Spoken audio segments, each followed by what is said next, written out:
I walked up these sweeping stairs to the cafeteria, and she was sitting there, and she stood up, and we embraced each other and just wept. And she said she hadn't come over earlier because she had never been to the West and she was afraid. Welcome to Cold War Conversations. Mr. Gorbachev, tear down this wall. Good evening. The stunning overthrow of Mikhail Gorbachev by communist hardliners dominates the news this Monday. The Chinese army, the Chinese police are advancing through the city from a variety of directions on Tiananmen Square. Welcome to Cold War Conversations. If you're new here, you've come to the right place to listen to first-hand Cold War history accounts. Do make sure you subscribe in your podcast app so that you don't miss out on future episodes. Susan Morrison is Professor of English at Texas State University.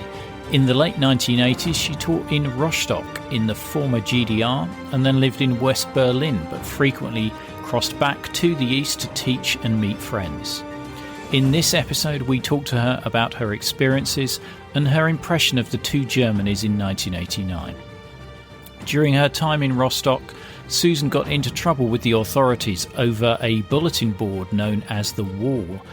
The way she was censured by senior academics in the GDR sheds a valuable light on how people live within the strict system of control by using humour and compromise. Susan also retrieved her personal Stasi file and talks about how they tracked and monitored her during her time in the GDR. If you are enjoying the podcast, please leave a written review in Apple Podcasts or share us on social media. By telling your friends, you can really help us grow the number of listeners. And if you can spare it, I'm asking listeners to contribute at least $3 per month to help keep us on the air. Larger amounts are always welcome. Plus, you can get a sought-after Cold War Conversations drinks coaster as a monthly financial supporter, and you bask in the warm glow of knowing that you're helping preserve Cold War history. Just go to coldwarconversations.com/donate. James, our co-host, is the interviewer for this episode as we welcome Susan to our Cold War conversation. I was a graduate student in the 1980s at Brown University in Providence, Rhode Island. And Brown was one of two universities in the United States, the other being the Ohio State University, I believe, or Kent State, and a university in Ohio, had an exchange program with a university in East Germany, in the German Democratic Republic, or the GDR. And Brown University had an exchange with the Wilhelm Pieck Universität Rostock on the Baltic. And Wilhelm Pieck was a communist hero, so it was named for him. It's now called the University of Rostock. And our charge as graduate students who knew German and English, of course, was to go over to Rostock and teach language classes with students there, university students, mainly undergraduates, and to conduct conversation classes with them. They were studying English and were preparing to teach English at the gymnasium or high school level. And even though it was called an exchange program, of course, it wasn't exactly an exchange program. Very few East Germans came over to Brown University. A few did in the beginning when the program was first started in the 70s. They tended to be male. And after one or two stayed, I believe, the program really only chose men with wives and children who stayed back in East Germany in order to prevent anyone from staying in the United States. So although it wasn't a quote-unquote exchange program, it wasn't really exactly an exchange program in the way that we think of it today. And so about 5 of us, led by Professor Duncan Smith, who helped found the program in the German department, went over to Rostock late in August and early September of 1985. And we went there as well. We were meeting students from Bradford University in the north of England, and they too were coming over to teach language classes. So it was really Americans, Brits, and then, of course, East Germans. The East German head of the program, Horst Turner, was professor in the English department there, the Anglistik department, and he and Duncan headed up the program every summer. And we would stay for about 3 weeks and engage with the students. We lived in the dorms. We taught conversation classes. We would go into the Kista, it was called. It was like a little bar in the high-rise that we were living in, the dorm building.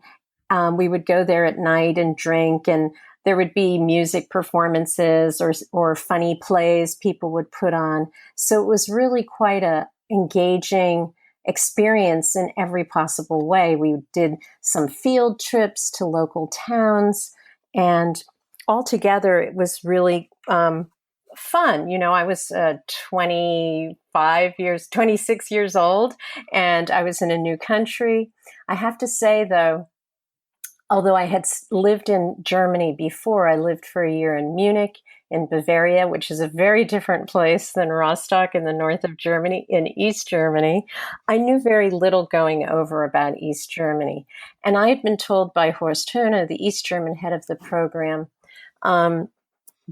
to just act like I am an American. And he emphasized this when I was given a special task as part of the program. In addition to giving some lectures, each teacher had to give one lecture. Mine was on universities in the United States. Each person had a special task, and I was made the editor of the wall newspaper, the Wandzeitung, which basically was a bulletin board, and students would write articles for me, and then we'd thumbtack them up or staple them up onto this bulletin board. And the purpose of it was for students to practice writing English. And their English was already quite good, but this gave them extra experience in writing English, and they could write on various topics. They could write serious essays, they could write something funny, and it was really just to give them experience. There was no forethought on my part about assigning a particular topic. So I was going to say, were you given any guidance on what could be put up on this bulletin board, what was allowable? I was told by Horst, the East German head, to treat it just like an American newspaper. Which is going to bring it naturally, I would have thought, into some sort of conflict with the rather more conservative state of the GDR, no? Yes. I don't think he expected to have happened what happened, which I'll explain. But no, and I had been the editor of my high school newspaper, and so I knew a little bit about this sort of thing.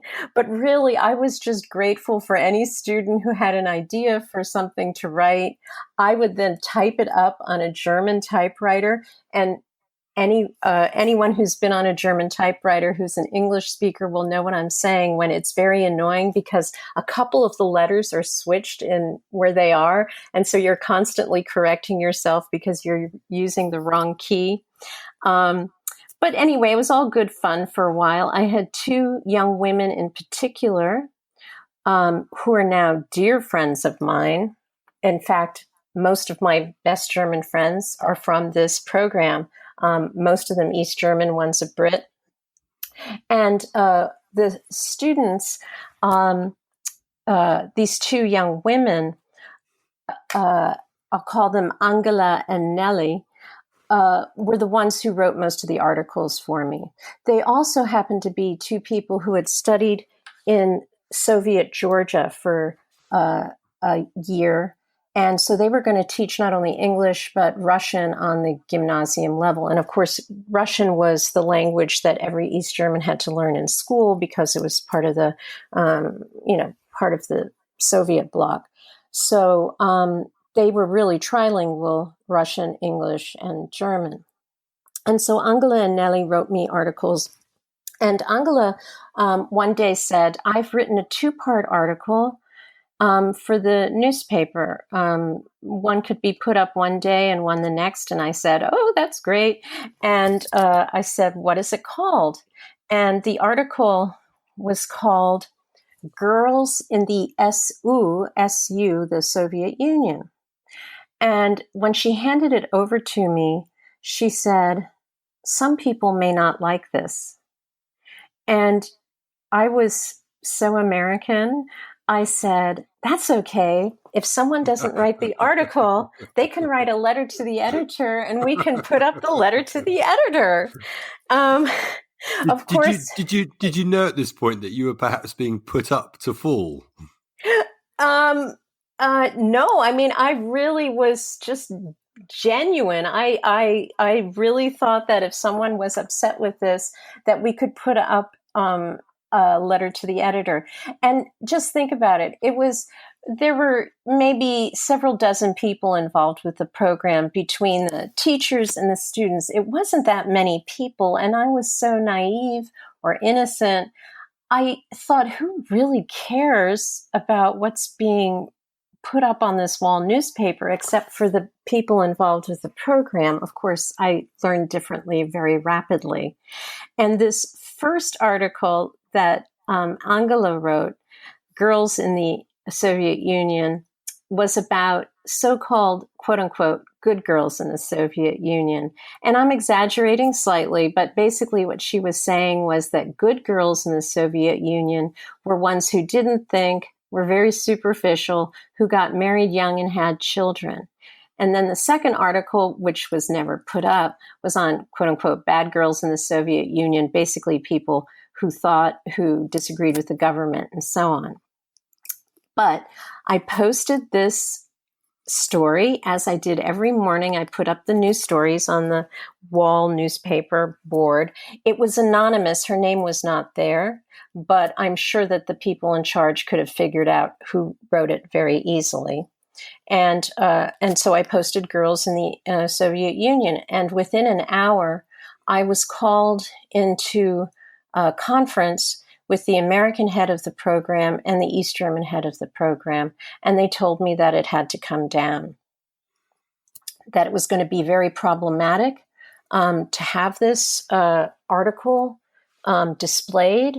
And the entire program, the exchange program, was at stake. Were they more worried for themselves and the success of the program, or were they warning you? Was it really sort of a self-defense mechanism by them? I think they were more worried about the program and themselves in some ways. I don't think they thought I was being subversive in any way, but the East German actually said to me that the program is fragile and anti-Soviet articles are dangerous. And he also said, no one's blaming you, but this has to come down. And I remember I cried because I was worried about my student. I was afraid that there would be retaliation against her. And in fact, later I heard from her that she and the other girl who wrote for me did have to do 2 weeks of sort of, I don't want to call it brainwashing work, but they had to do a program to teach them to act like better citizens, which of course didn't take in their case. But so there was some repercussion later, although they never regretted doing this program or writing these articles. And was this experience of bumping into the authorities typical of your time in East Germany or atypical? Did you, when we talked earlier about perhaps calling this episode Finding the Humanity in the GDR, did you enjoy your time there? It's really complex. Later, maybe we'll talk about my Stasi file, my secret police file. So yes, I did bump up against authorities at various times. But I also, in retrospect, I understand the desire to keep the program going on the part of the two heads. the East German head, Horst, said there's no censorship in East Germany, which of course is blatantly false. But he said there's no censorship in East Germany, but we want these students to think constructively, that is to say, pro-Soviet. And he later on invited me back to Rostock. So it wasn't as though it was the end of my career, so to speak, in visiting the university. I think the biggest immediate effect it had on me was making me incredibly paranoid, which probably should have been my state from the start, but I really went in totally open and naive. And in terms of finding the humanity in the GDR, really the humanity is always to be found with the people. And for me, these students were my connection with the humanity in the GDR. They were 20-something students, very much like me. Yes, they had different experiences because they grew up in a repressive society. But, we laughed, we joked, and we were also paranoid together. In fact, this conference with the two heads of the program, when I had to take the article down, that was in the morning. And that afternoon, I went with Angela and we went to a cafe where we could talk. And she thought it was best to go to a cafe because it would be difficult for anyone to hear us speak openly there because of the noise, just the natural ambient noise in a cafe. There were two people sitting at a table near us that she thought might be observing us, who might have been following us. And basically, talking to her, she revealed to me more about the kind of state that average, everyday East Germans had to live in, which I encountered, of course, for the first time that morning in a rather dramatic way. But people had to be very careful about what they wrote or said publicly. Privately, of course, people said all sorts of things and were quite open. At least with me, I think because I was an American and they could tell I was very good-willed, they weren't worried about me betraying them or anything like that. So it did this incident did alter my view of East Germany dramatically. But even Horst, the head of the program, when I returned from the cafe with Angela, he had left a piece of paper in my typewriter, the typewriter with which I used to type up that article. And it was a quote unquote funny note he left for me. And he had typed, "This typewriter has been censored. Do not use the letter U, S, and R." Referencing, of course, the USSR. I mean, so he did have a sense of humor. And later, and I'm sure we'll talk about this, I received my Stasi file in the years after the Berlin Wall came down, and you could apply to get your Stasi file. And this incident was referenced in by the two people who were writing me up. And it turned out that he was one of the people who was observing me. He was one of the collaborators with the Stasi writing up a report on me. I shouldn't have been surprised to hear that because he was a high-level professor at an East German university, and virtually everyone belonged to the party in order to have a position like that. And even though he reported on me, even though I had to take down this article, he still invited me back to East Germany to teach. And, one can speculate as to why, but I think, people are complex. They're not all, good or bad. So he may have been acting in a repressive way, but I think he also wanted his students genuinely to learn, but he had to play by the rules. So after this point... It sounds also that he's learning to live within the confines of the system. Exactly. Precisely. Something he has to say versus something he wants to say, and hence the note left in the typewriter, the very clever note left in the typewriter. Yes, exactly. Precisely. And I had to learn as well how to work within the system. And so after this point, my students wrote really just trivial things. So we had personals ads, very funny things like, Lonely Hearts ads. It enabled them to practice their English, but it was not controversial. Sexual things really didn't function controversially. I mean, I've read that sometimes people felt the East German government promoted or allowed nude bathing, say, or sexual innuendo because that was quote unquote innocent or not as dangerous as, say, something political like criticizing the Soviet Union obviously is problematic. There was another article one of my students wrote that also was disapproved of, called The Fight Against Alcoholism in the USSR. Obviously, the USSR did not want to have articles pointing out that there was a deep problem with alcoholism in their own country. So there were some articles that were disapproved of, and then I just learned to shift into a different register. But this didn't mean that privately we didn't talk about such things. Privately we did. And also in our discussion classes. I was just looking at my diary, and we were discussing everything from Watergate to the political system in the GDR, to TV shows in the United States that were very popular at the time, including Hill Street Blues and Dynasty. So we really covered a huge range of topics in our discussion classes. And then even more privately in cafes or walks, of course, one could be quite open.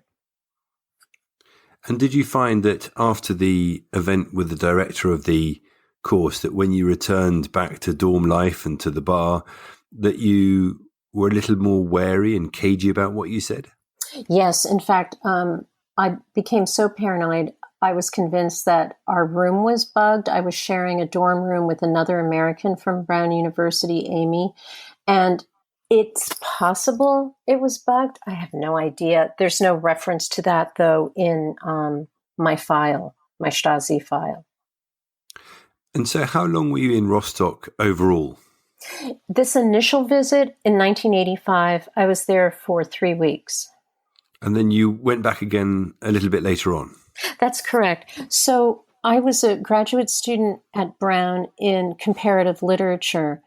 I started in 1984 and I finished my PhD in 1991. And in between, in between this visit to Rostock and my finishing my PhD, I applied for a grant through the DAAD, or the Deutsche Akademische Austauschdienst, which is an organization rather like the Fulbright that gives out fellowships to students to work on their dissertations in Germany. And I had applied for one, and I received it and was paid by them from 1988 to 1989 to study at the Freie Universität, or the FU, the Free University, in West Berlin, starting in the fall of '88. And so I was excited about that, needless to say. But before I went back to Germany, before I went back to Berlin, I ran into Horst Hohne, the head of the Rostock program, the East German head of the program. It was spring of 1988, before I was to leave a few months later. And he saw me, he hailed me very warmly, and I sat with him. And it turned out he was going on sabbatical in the fall, and he asked me if I would like to teach for him in Rostock. Huh. This was meeting him in the US? Yes, meeting him in Providence, Rhode Island. He was able to travel through this connection with Brown because he was over 60. He was a lauded professor in East Germany. He wasn't going to defect or anything like that. He was a safe person to travel. So he could travel quite freely to the West, and did, to conferences. He was a well-known Shelley scholar. And I was quite surprised and pleased that he asked me to teach for him in the fall. But looking back, I should have immediately said, yes, I'll teach for you. But I did have this fellowship. I was supposed to work on my dissertation at the Free University. So I negotiated with him, and he agreed that I could do shorter term teaching junkets, so to speak. I would teach master's students a couple of times for a week at a time, and then go back to West Berlin where I could work on my dissertation. So I could sort of still work on my dissertation, but I could periodically go over to Rostock and teach students there. And he was happy with this solution, and I was as well. And so I went to West Berlin, where I lived from 1988 to 1990. Although I had the fellowship only for a year, needless to say, by the time I was supposed to leave in the summer of 1989, things were pretty exciting in East Germany, and I didn't want to leave. And so I stayed a year longer in West Berlin and traveling back to East Germany. So I ended up being there for 2 years altogether, from the fall of 1988 through the summer of 1990. And in the fall of 88, I went to Rostock a couple of times to teach literary theory to master's students. It was a really fun experience. And when you travel like that in the former East Germany, you were given someone called a Betreuer. He was kind of like my handler. And basically, he was the person who would make sure I got my tickets to arrive. I had the correct visa. He met me at the station. He made sure I had things to do when I wasn't teaching, and so on. So it was really, it was very nice. He was a very pleasant person. But I also was teaching literary theory, everything from Marxist theory, which of course went over very well, to feminist theory. And we focused, among other things, on African American literature, which was extremely popular in East Germany, I think in part because of the socialist implications of a system like capitalism that oppresses various people, including people of color and people with economically deprived people. So this East Germany actually had a lot of translations of Chicano and Chicanx literature at an early stage, and also Toni Morrison, for example, was taught regularly in classes there. Alice Walker, and so that was a very good thing to know about the way literature was taught there. They were quite sophisticated, in other words. So as a professor of comparative literature, what book would you recommend that we read from an author from the GDR? To learn about East Germany? Yes. Yeah. Well, when I've taken students over to on exchange programs, one book that I teach is called Stasi Land. Yes. By I think it's Anna Funde. It's a kind of oral history with various people in East Germany. I think that's a very good book.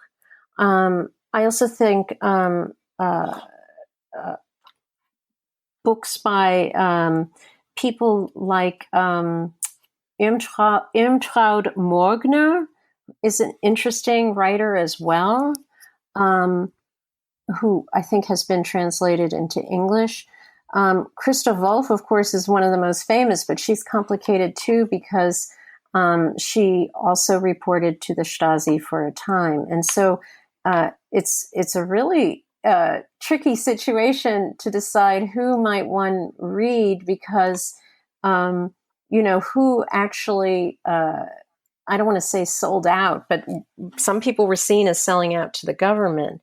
But that's one of the things I really discovered there. What I was referring to before, what we talked about, the humanity in the GDR, not everyone was totally evil. Even the Horst, I learned later he had published his memoir. He had spent a number of years in a Russian prisoner of war camp after World War II. That kind of experience must totally change you so that you want to live in a relatively safe, easier way. And if it meant reporting on someone, well, then I presume that's why he reported on me. And he even downplayed the Wall newspaper incident in his writing up of of what happened. In a sense, of course, to protect himself, but also perhaps to protect me. I don't know. So he couched it in terms that mitigated some of the possible inflammatory nature of criticizing the Soviet Union. But perhaps once you found yourself in a prisoner of war camp in the Soviet Union, that really does give you a measure of relative importance for all other issues. Exactly, precisely. So I only wish I could have talked to him before he died to interview him, because I really don't have ill will toward him at all. Most people, if they reported on, obviously are angry about it. But I wanted to try to understand his perspective. Now, I was in a very unusual position as a United States citizen. Obviously, an East German would not be as perhaps open to seeing his point of view, because I could leave at any time. Even if I was reported on, it wasn't as though I had to live for the rest of my life, because that's what people thought, that the wall would stay up for their entire lives. I didn't have to live under a repressive government for the course of my life. And if somebody reported on me, well, in a sense, so what? I could leave and go back to the United States. The worst that would happen to me is being kicked out of the country, which, of course, I didn't want to have happen.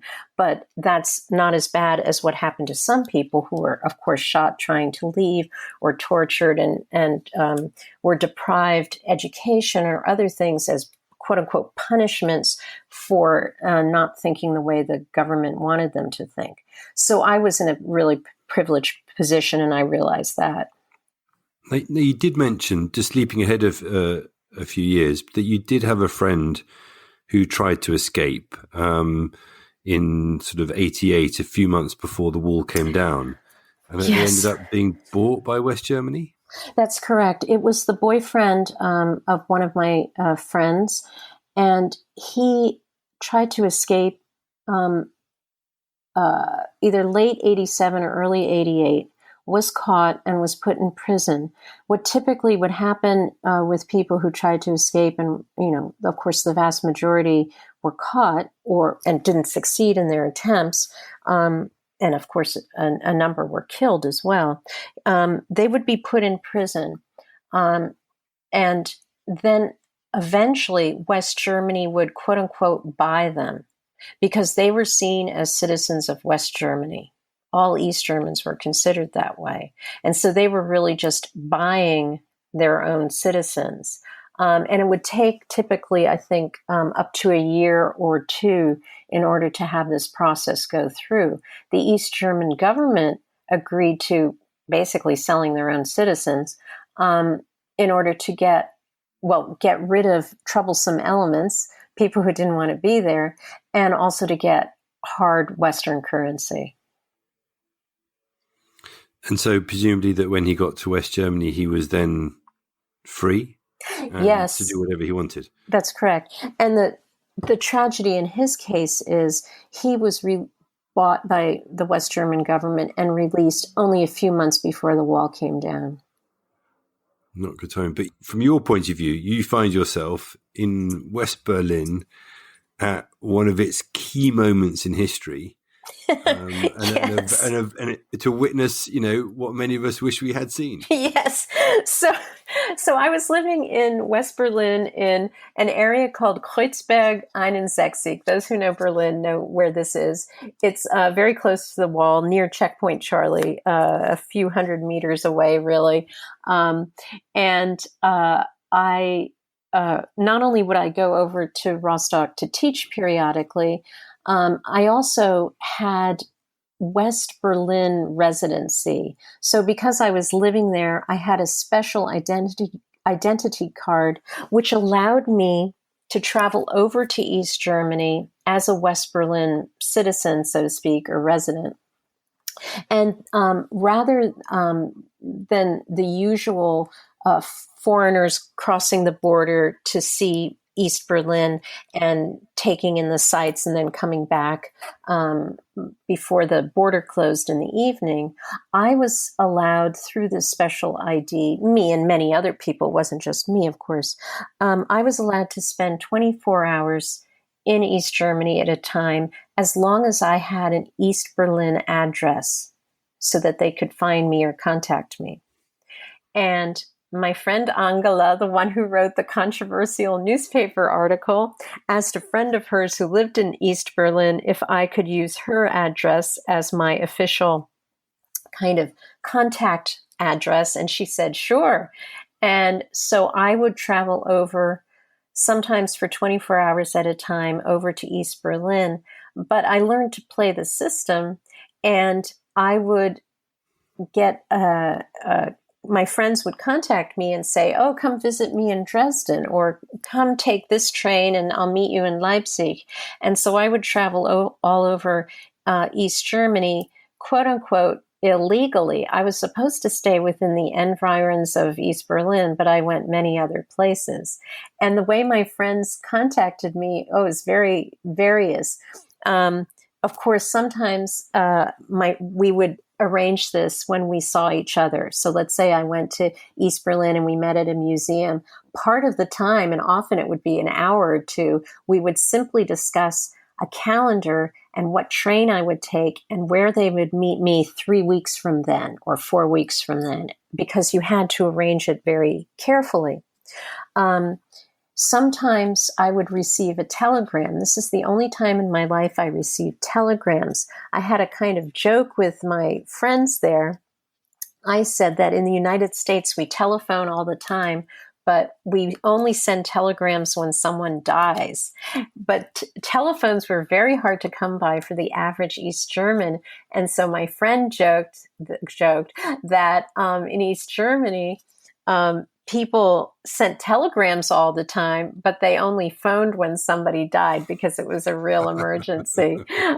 So I would receive a telegram from Angela she'd say, meet me in Dessau take the train that gets you there at 13:24 in the afternoon. And so I would do this, even though I didn't have a visa saying I could go to a place like Dessau or Weimar or another locale that was outside of East Berlin. And I thought I was so clever.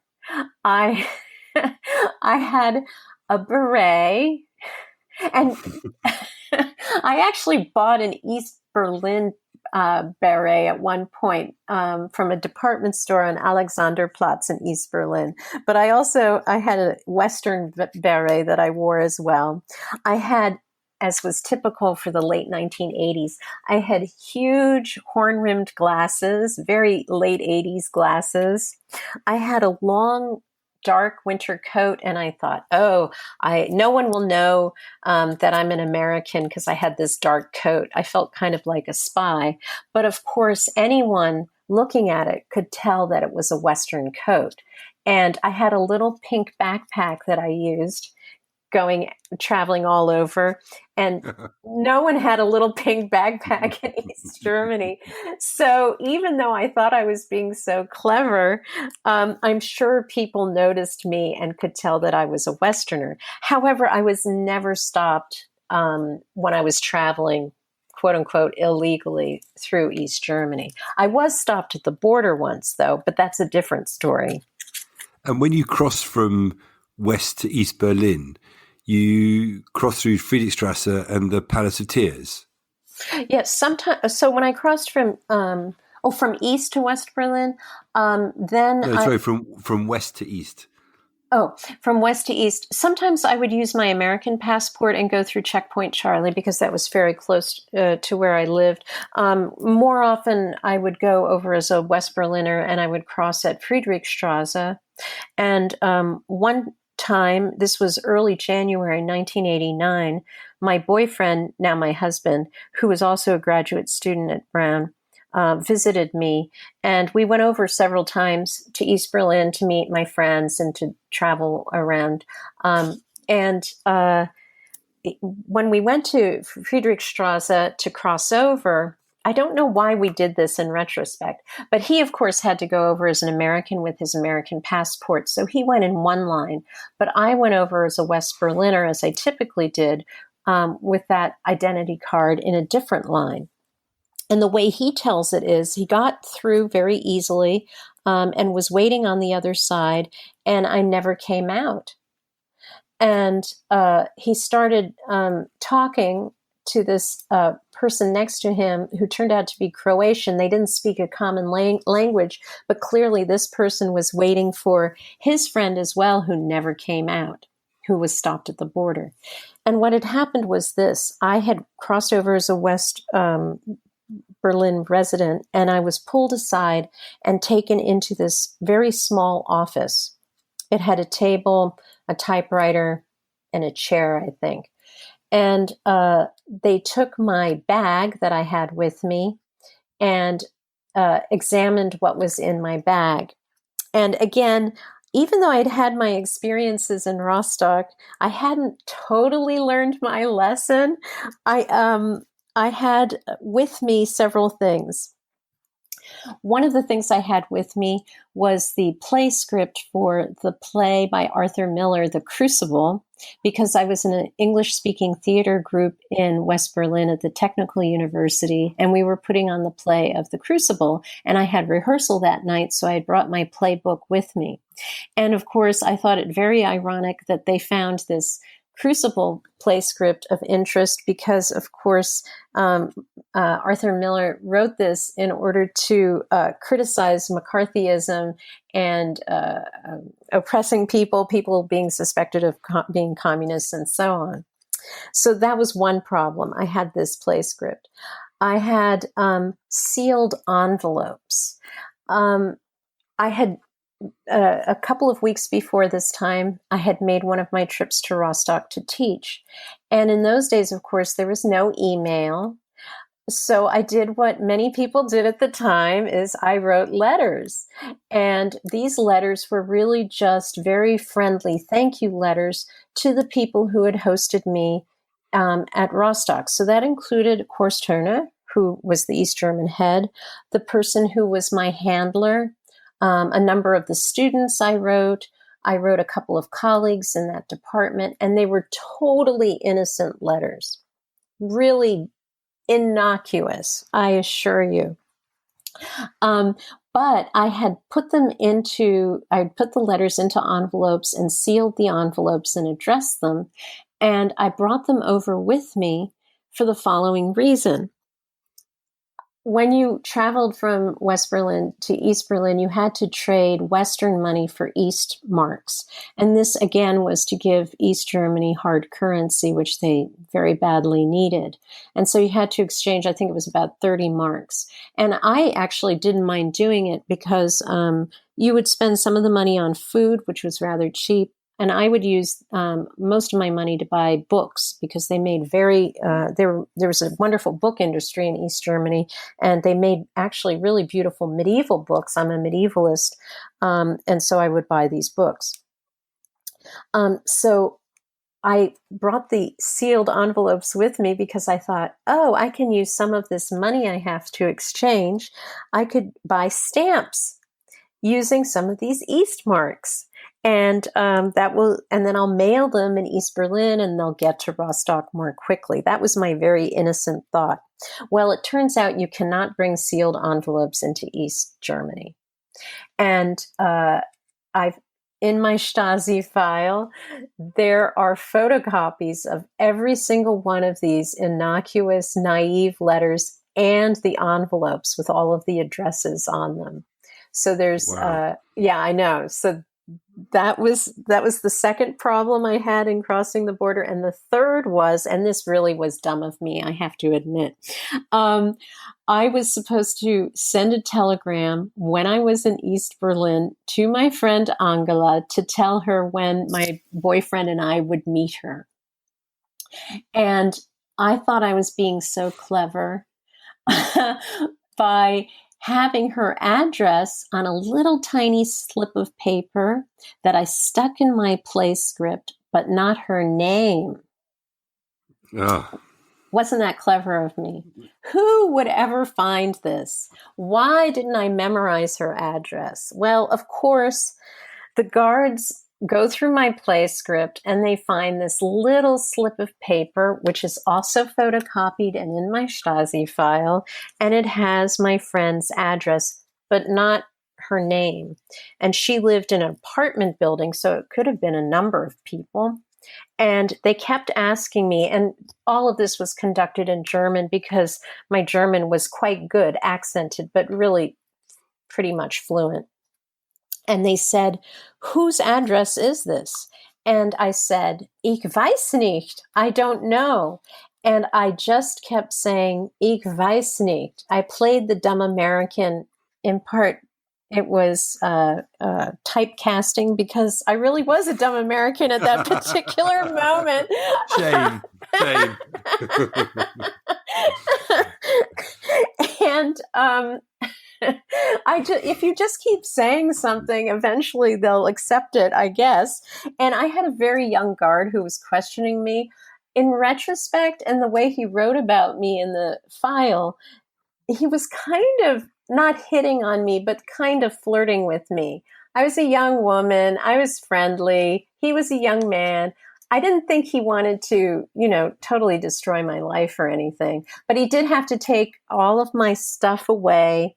And he was gone about half an hour, 45 minutes, as I discovered later, was photocopying these items. Then he gave it back to me. One of the ironies of this is in my Stasi file, the report also states that they checked out the address and that the address I had was the address of a Protestant rector or churchman. But when I shared this with Angela, of course, this is years later, maybe 8 years ago, I shared this with her. She said, they got the address wrong. The Protestant rector lived next door to my apartment building. It wasn't my apartment building.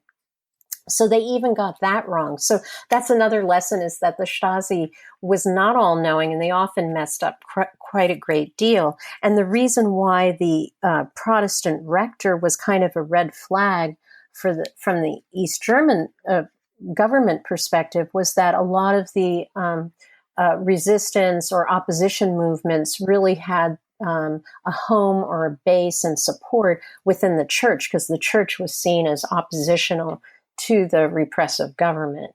So I was seen as pretty sketchy there, I have to say. And then the other thing that the Stasi file claims is, because of course when I was questioned, I said, I'm meeting my boyfriend. I presume he's waiting on the other side. Can you please let me go?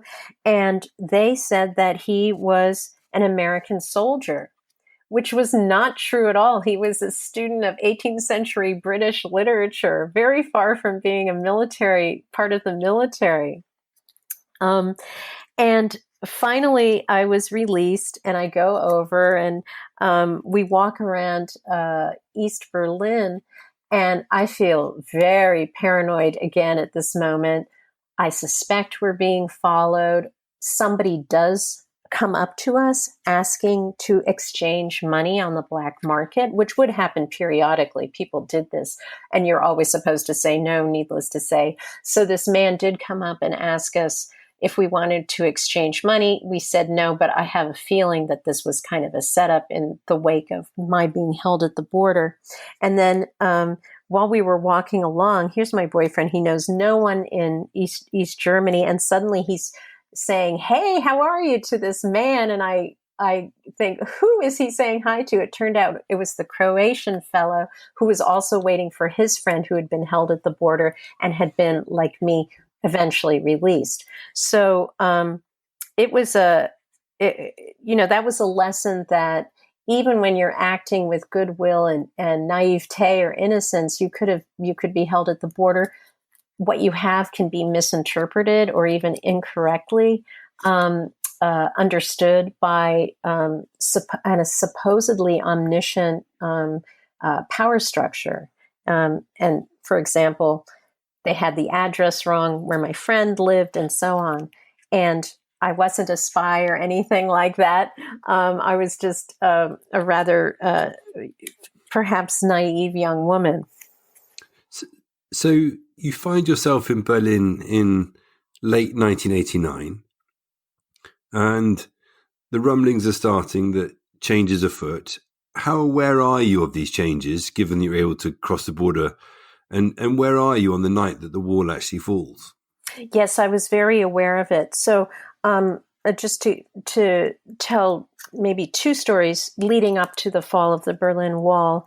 In early September, I was visiting friends in London, and a West Berlin friend of mine happened to be in London as well, and he offered to drive me back to West Berlin because he lived in West Berlin. And so we met in London, we took the ferry over to the continent, and then we drove.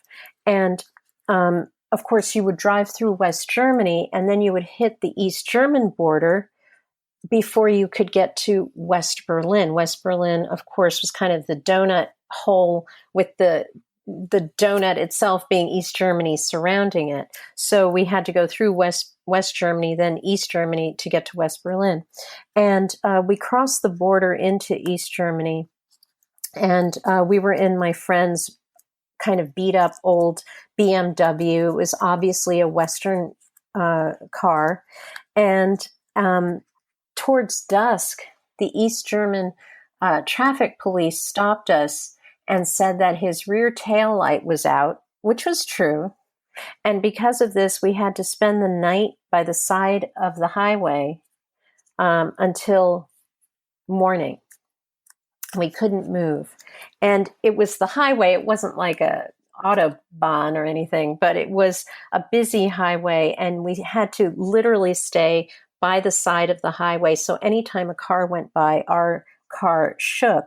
And we slept in the car all night, or barely slept, waiting for the time when we could take off again, when it was light enough out. And in the morning, about 6 a.m., finally my friend said, "Come on, this is ridiculous. Let's, continue going." And so we started up, but we were stopped again by the cops, who said, "Oh, it's not light enough yet. The sun isn't up." And I said to him, of course in German, I said, when will the sun come up in East Germany?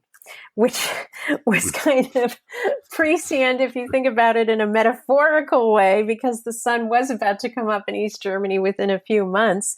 I remember on that car trip, we were listening to reports, very moving reports, because there were a lot of East Germans who had gone to West German embassies in East Bloc countries, like in what was then Czechoslovakia and Hungary, and were able to make it over the border from there. The people were put on trains and were able to flee East Germany, basically through a rather convoluted route by going to Czechoslovakia or Hungary, and then getting into the West German embassies and making their way out. And so we were listening to these reports, and this already was quite extraordinary. And then starting in late September and October, there began these demonstrations, most famously in Leipzig. They happened all over, but the Leipzig ones are really the ones people mostly remember or were iconic. And they would be Monday night demonstrations where people chanted, "We are the people, wir sind das Volk, we are the people." And particularly two Mondays were particularly notable, I think. October 9th and October 16th. The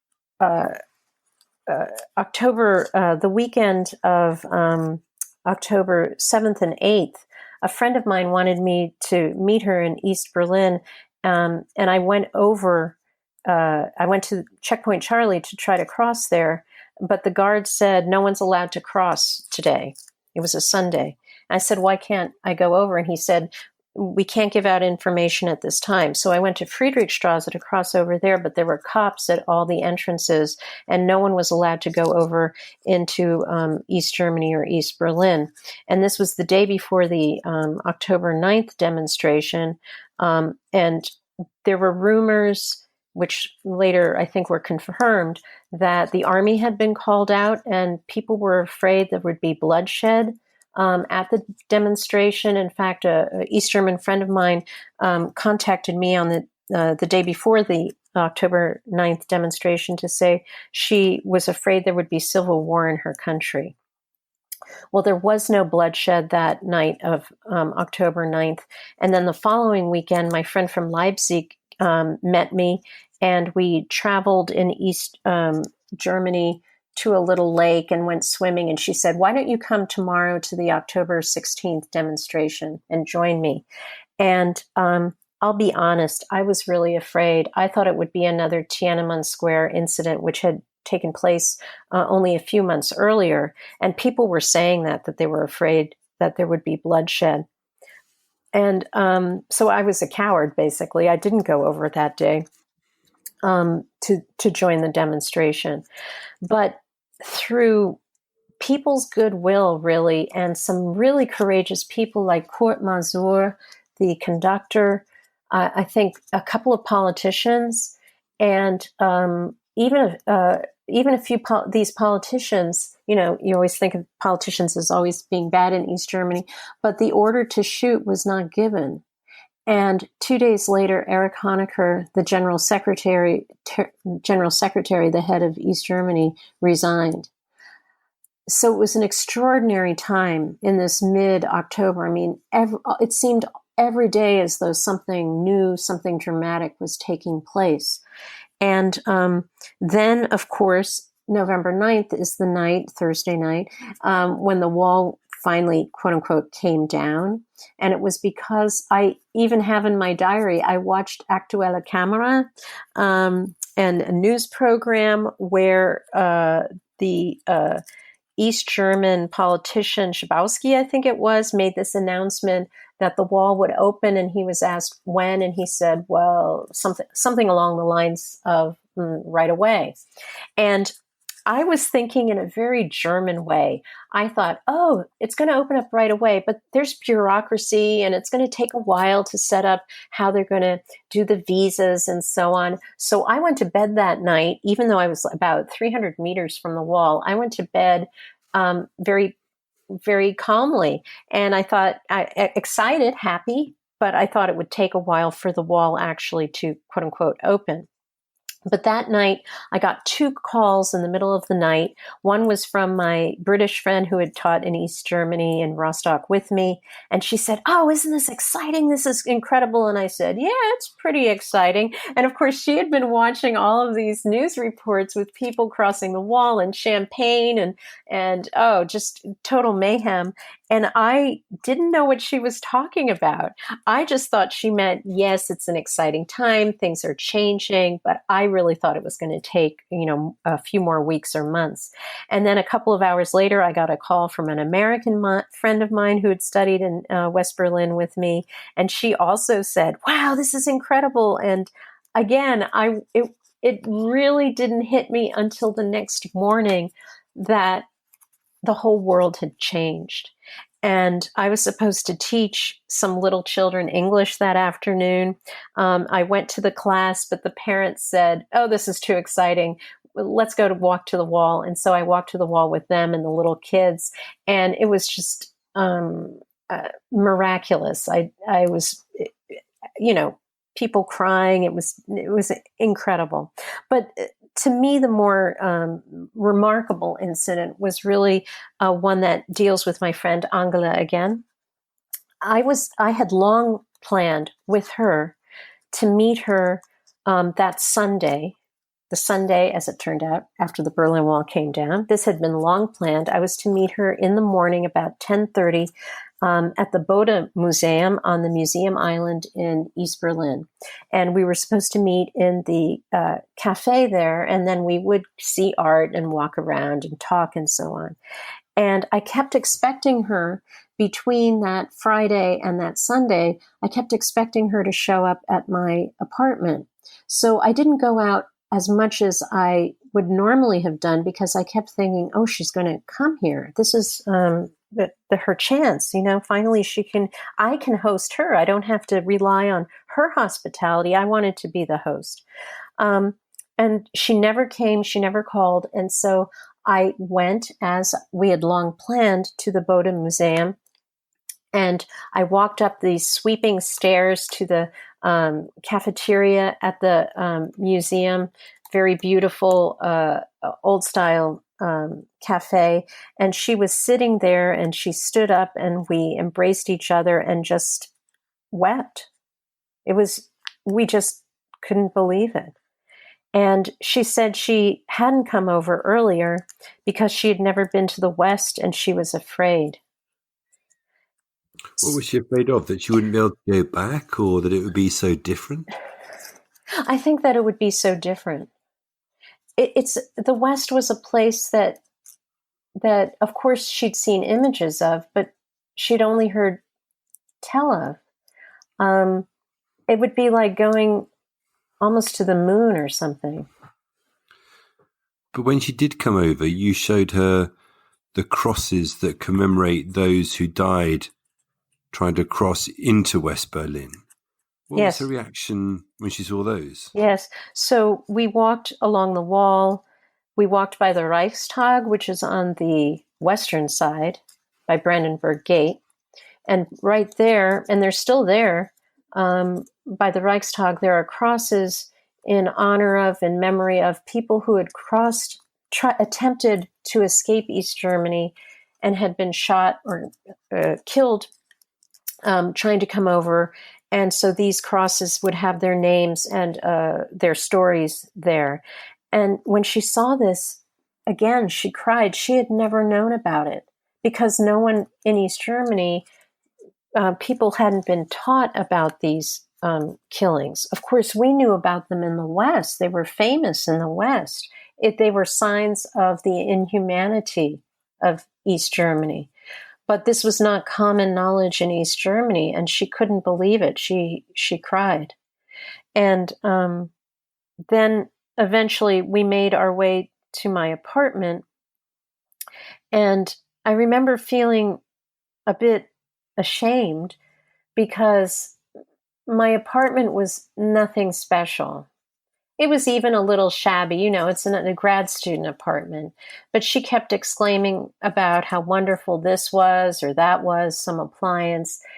And I just felt ashamed because I thought, to me, this is nothing. It's not even that special.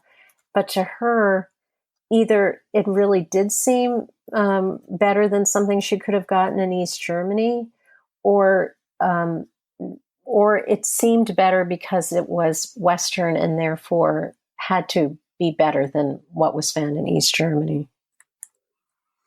A hard adaptation for you both, perhaps. But in the immediate aftermath of the fall of the wall, what are your thoughts and impressions on the future of Germany?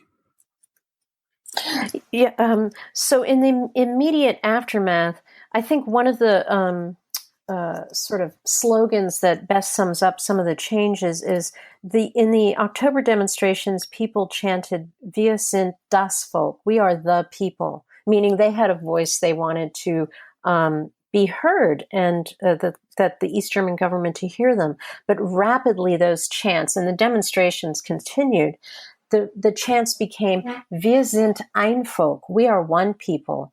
And this is where the sort of, I would say, general populace, many people wanted to become one with West Germany. So reunification was talked about. And of course, the West German government very much wanted to promote reunification. And I would say the majority of people in East Germany did want to have reunification.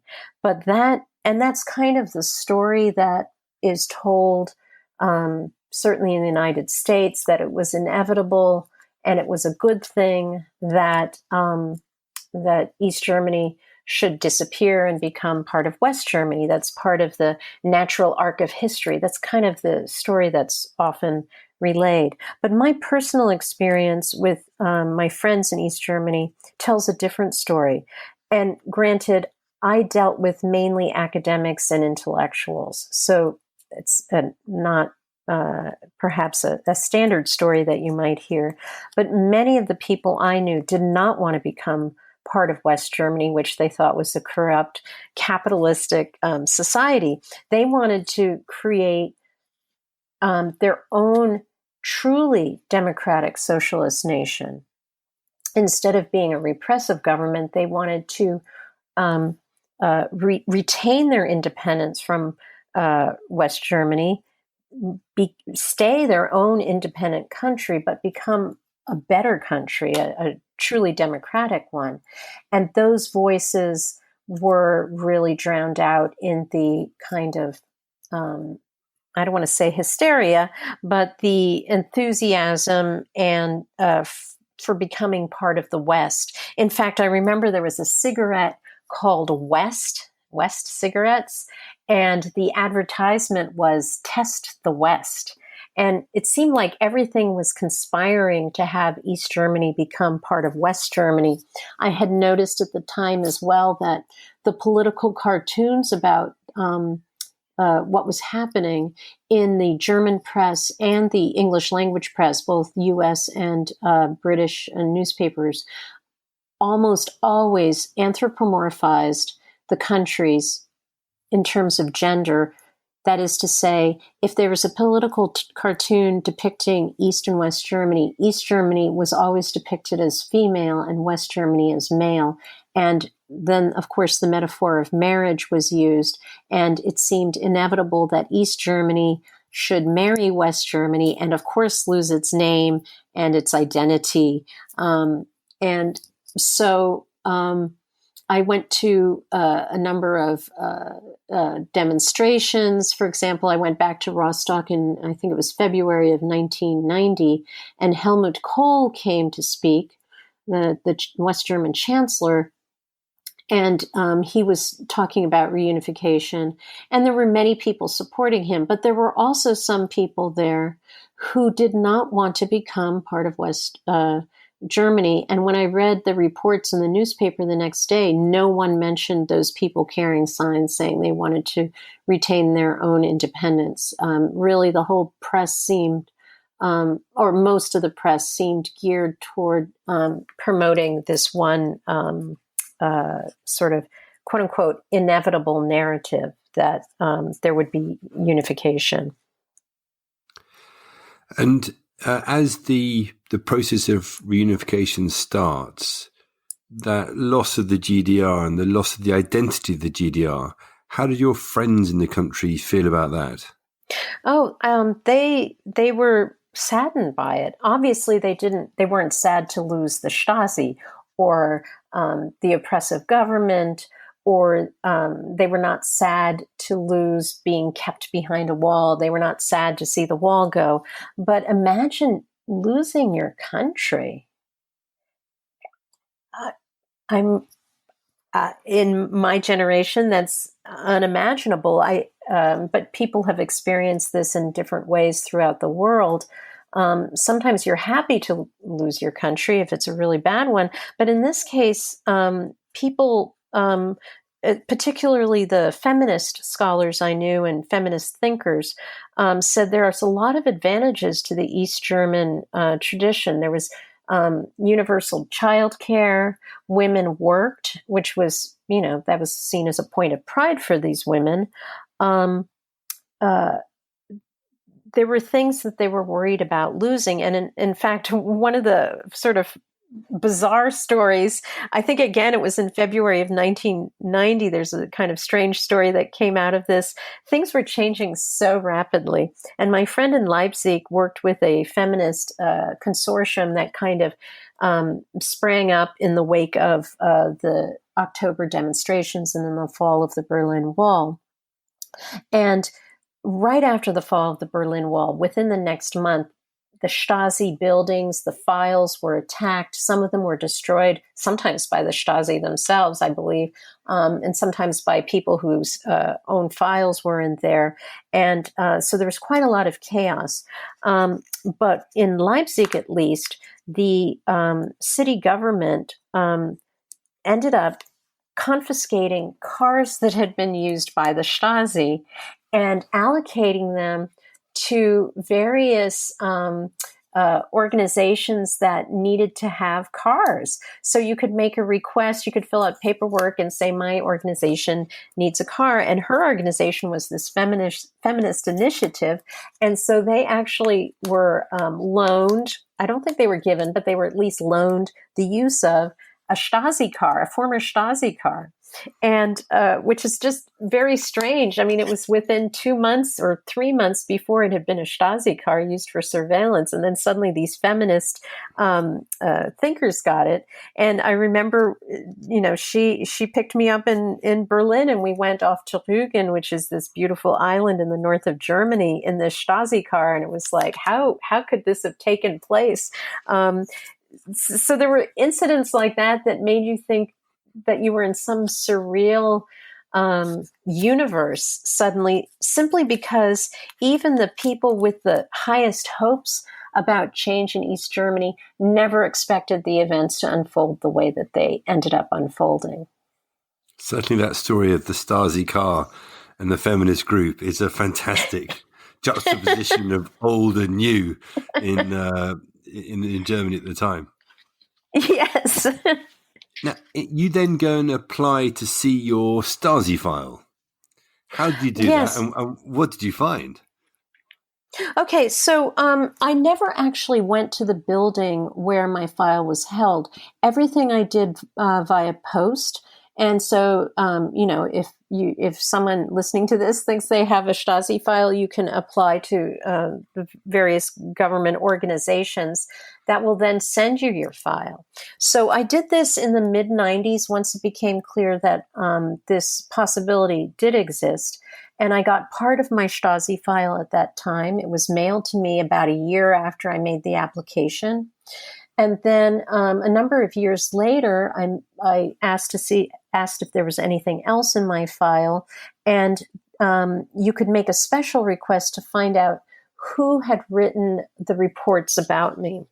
And in fact, that's when I discovered that one of the two people who had reported on me was Horst, my boss in East Germany. And again, I shouldn't have been surprised at that. I wasn't really surprised that he was one of the people because he was sort of really nominally in charge of me.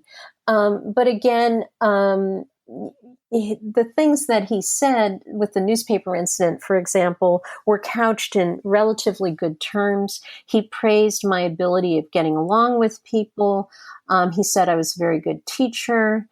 And he also said that I had contact with the American embassy, as did the other report about me. And more I've read around about this is I think it's something that is meant to sound suspicious. Oh, she has contact with the American embassy, which is kind of code for, ooh, maybe she's a spy for the Americans. In order to just say something so that the Stasi would think, oh, this is, he's really giving us some hot stuff here. Because he was one of many what are called unofficial collaborators. So not a Stasi official himself, but one of the people used by the Stasi to report on other people. He also made comments about my family's financial status. For example, that my parents had bought my brother's cars. I mean, these were old junky cars my parents had brought my brothers. I mean, it wasn't like something fancy, but he included material like that, I think, because it would indicate or sort of fulfill expectations about Americans and their wealth status in a capitalist system. So he mentioned that as well. Of course, I did have contact with the American Embassy because I had to go there when I posted my absentee ballot, but that was nothing suspicious at all. And many people have contact with the American Embassy, if you're American, that has nothing to do with being a spy, but it was included in what he wrote. But I think it's more of almost a generic sentence that was included. Now, I think we're going to be able to put some of the pictures of your file, some of your ID cards, and other articles of your time in Germany in the show notes, aren't we? Yes. So there's an article that I wrote specifically about the Wall newspaper, and so there are images of a couple of the articles my students wrote. Looking back, they're not very subversive at all, but were seen as suspicious at the time. There's more information about the Stasi File there and who reported on me. One of the articles is about the political cartoons, where East Germany is depicted as female and West Germany as male. And then I also worked on an article on feminist theory with an East German scholar from Rostock. So this was possible at the time. In fact, it was even approved of that there would be scholarly collaboration between Westerners, Western academics, and East German academics. In a way, it was a kind of status symbol for Rostock that it had this American and British connection to universities. And so collaborations of this kind were encouraged. And feminist theory was not looked down upon. That was seen as something that worked within the ideology of East Germany, although, of course, it's very complex. It wasn't like a feminist haven, believe me. But I would go over sometimes and stay with this friend of mine, the feminist academic, and we would work on this article. And that was approved of also by the government. And it was also facilitated specifically by Horst, who was reporting on me, because he would be the person who would enable me to get the visa to come over for several days at a time. In comparison with the West, who was more advanced in terms of equality between the genders? East or West? Oh, that's such a difficult question. I mean, it was still an intensely patriarchal society, but having either free or very cheap, I can't remember, one or the other, childcare made a huge difference to women's lives. I think structurally, though, to advance in society as it is most places, it was still more difficult for women than men. But just having something in place like free or very cheap childcare made a huge difference for women. And I think having many women worked, and then with the fall of the wall and unification, many of those women and men lost jobs. But I think it was more women who suffered typically in terms of not being able to get back into the workforce, as I understand it. So, yeah, it wasn't like a feminist dreamland at all, but there were some things that the government did do that were helpful for women.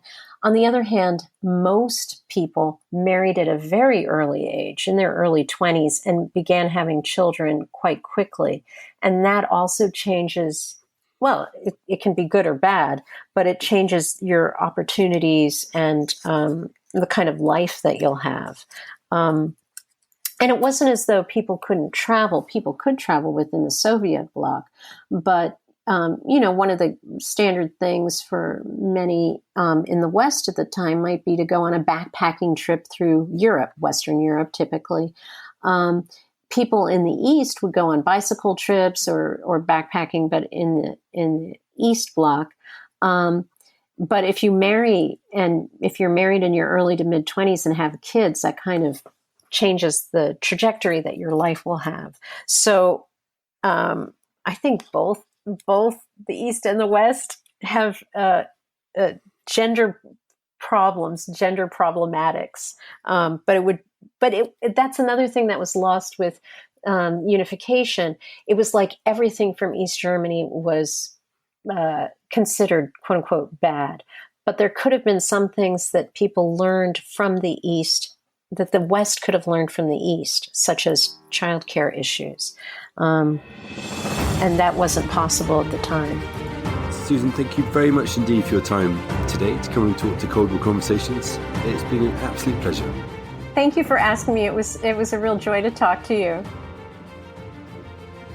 And we have further photos, videos and information on this episode in our show notes, which will show as a link in your podcast app.